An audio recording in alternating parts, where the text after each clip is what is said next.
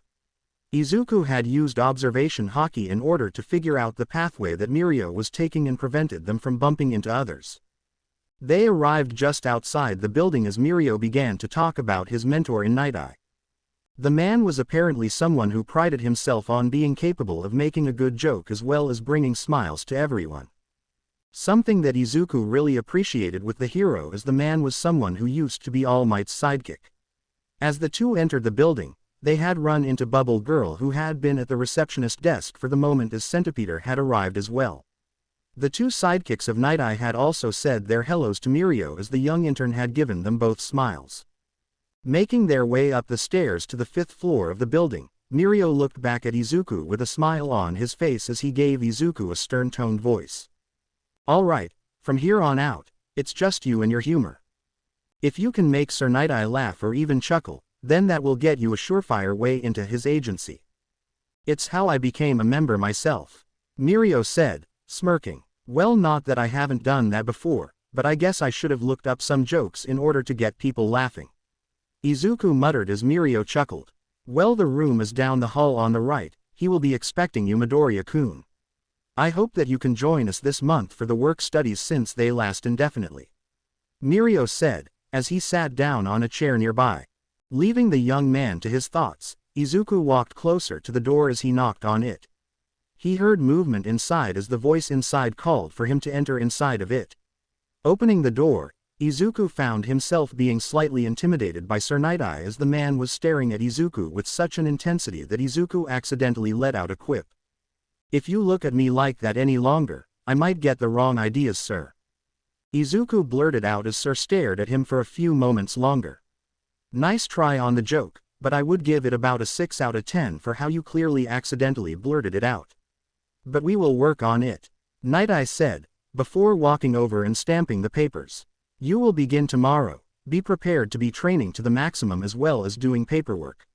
You will need it," Sir Night-Eye said, as he let Izuku leave the room.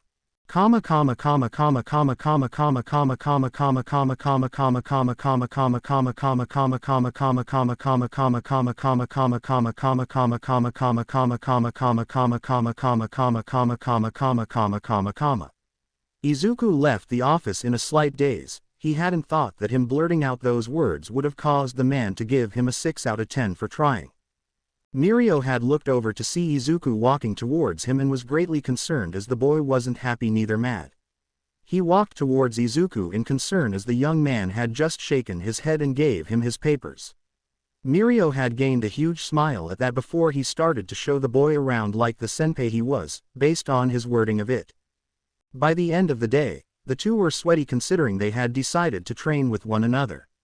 And Mirio had finally learned how Izuku had found him each time he went into the ground during their first fight earlier that week against Class 1A.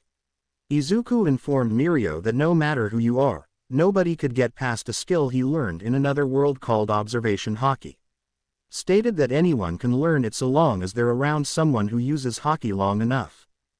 By the time they got to their separate bedrooms, Izuku was pulling up his laptop in order to call up Yamato to see how she was doing. And as soon as he pulled up the call button, he found that he was getting a call from Yamato instantly. So, he opened it up and was clearly not expecting to see what was happening on the other side of the camera.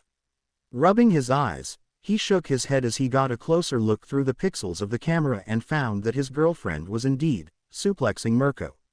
He let out a small chuckle as Yamato heard his voice from the camera as she laughed madly. "You have got to try this with me later, Izuku. This is so much fun," Yamato said, as Izuku chuckled a little more. "Well, that's fun. How have you been doing over there?" Izuku asked, as Yamato went to talk about her day earlier. Izuku listened in silence as he listened to Yamato's tale of how she had met Mirko and managed to fight her to a stalemate. Izuku laughed at some moments that Yamato spoke about how Mirko had managed to beat her each time and how she proclaimed to the woman that she'd defeat her. Izuku felt himself relaxing after his admittedly long day of training with Mirio Tagata before looking behind Yamato. And he found Mirko actually lazing around the place where Yamato was located as if she was actually calm. When he questioned Yamato about it, the young Oni woman had just laughed him off when she showed him what she was really doing. And he was surprised to find Mirko actually reading a fanfiction from one of the websites on the internet. "You wouldn't happen to be thinking about adding someone else into our relationship, right?" Yamato questioned softly. "I don't know. Is there a reason as to why you're asking me this?" Izuku asked, as he looked concerned. "Well, I don't know why, but I am feeling this weird feeling in my chest around Mirko. And I feel as though I should act on it. Is that a bad thing?" Yamato asked, as Izuku shook his head.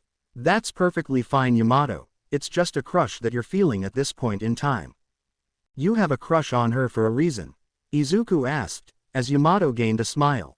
"Oh yeah, she apparently had crushed a villain's head between her thighs, and I had the feeling of wanting that done to me," Yamato said as Izuku just snickered.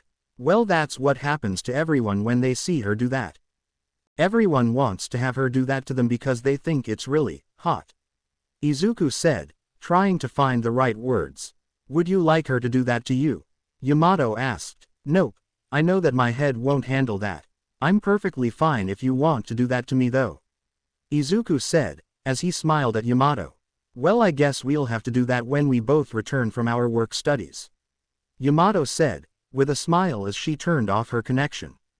Izuku sat in his chair as he thought about the conversation about another partner in his life. He was perfectly content with Yamato in his life, and he didn't think that he could handle another woman in his life. Much less another guy in his life that could do the same thing as him to Yamato. In fact, he imagined Yamato getting into a relationship with another male and he felt his heart break at that knowledge. So no other additional men into their relationship was what he wanted from that, but what about women? No, he didn't think that Yamato wanted to share him with other women, but he'd rather like to think that he could be polyamorous if he so chooses. Although the problem for him would be satisfying all those potential women that Yamato would like to bring. Leaving that thought for later, Izuku had gone to bed and dreamt about what he'd be doing to Yamato when the work studies were completed.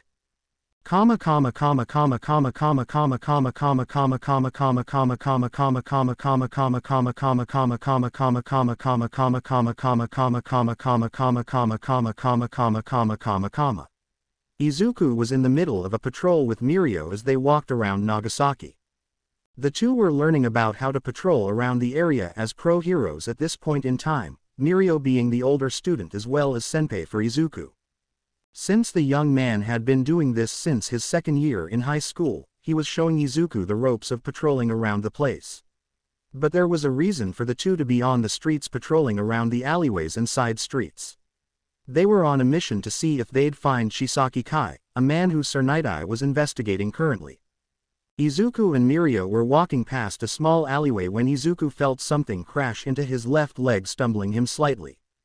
"Eep," a tiny voice called out. "Huh?" Izuku asked, looking down. He saw a little girl with light blue-colored hair that bordered on white in terms of color alone. She was small, probably wasn't fed enough food, and had ruby-red eyes that were very large. He knelt down to be her height as he smiled at her through the domino mask he wore on his face as he pulled his overcoat over his shoulders. He pushed a hand out slowly as the girl looked at it with concern as well as a large amount of fear in her eyes. "Are you okay, little one? That fall was a little bad with your clothing style," Izuku said, as the little girl immediately grabbed his arm as he picked her up softly. "D, don't let me go. G, get me away from H here," the little girl said, as she held onto his overcoat in a tight grip. "Don't worry, I will get you out of here," Izuku said, as he followed Mirio away from the alleyway. The two hero students were incredibly unaware of the fact that a man had entered the alleyway searching for the little girl they had in their possession.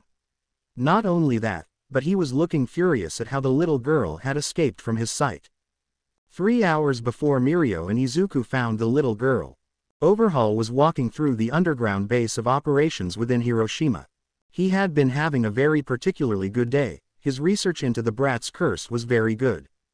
He'd managed to make multiple bullets that could take a quirk away from those filthy infected for about a day before it had come back.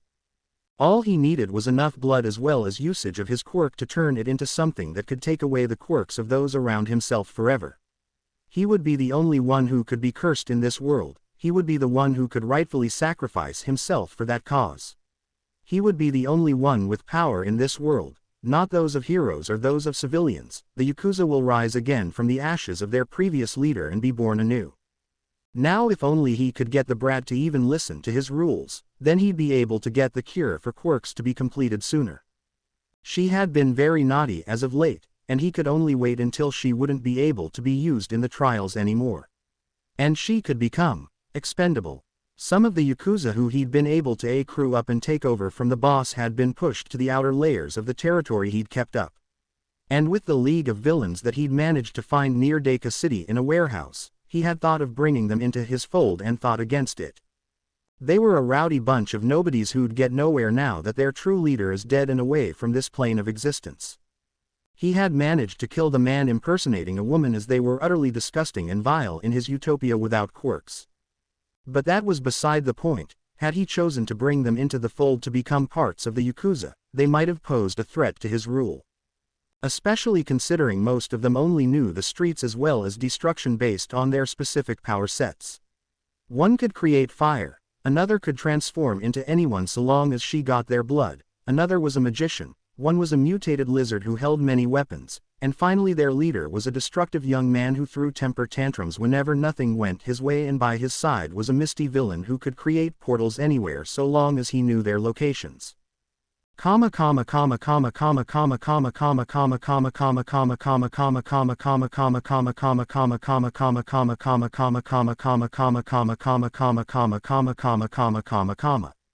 It was halfway through his day when he got a call from his subordinates stating that the little girl had managed to escape them.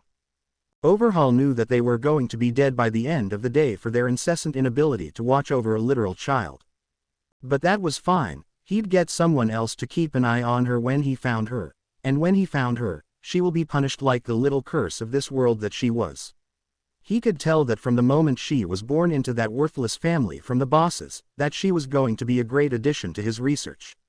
His quirk made it to where he could disable anyone just with a mere touch of their body. It was why he had done his research on the human body. His research had eventually evolved to where he experimented on the little girl when she got her quirk. And he'd been experimenting on her body just to make sure that he wasn't being shown something different. But she truly had the power to rewind those from where they were originally, so say you lost an arm, within a second she could regrow that specific limb back to working order. She could become the perfect doctor on the field of medicine, but he didn't want her to go down that path. He wanted her to stay within the Yakuza for the rest of her life. There was no way he was giving her up. She was way too valuable to him, and imagine how furious he was when he found out that she had managed to escape two fully grown adults. He was beyond furious at how incompetent his men were to look after a literal 7-year-old child. Now he was on the streets on the lookout for the little brat, and he needed to make sure that she never reached the heroes. Or else he and his allies would have to go into hiding and keep themselves from releasing Trigger out onto the market in the evenings. But his luck went from bad to worse today as she had managed to take another turn down another road. He chased after her and somehow, she had escaped even him. If he was a subordinate of himself, he was sure that he'd kill himself for such a travesty. He was Overhaul,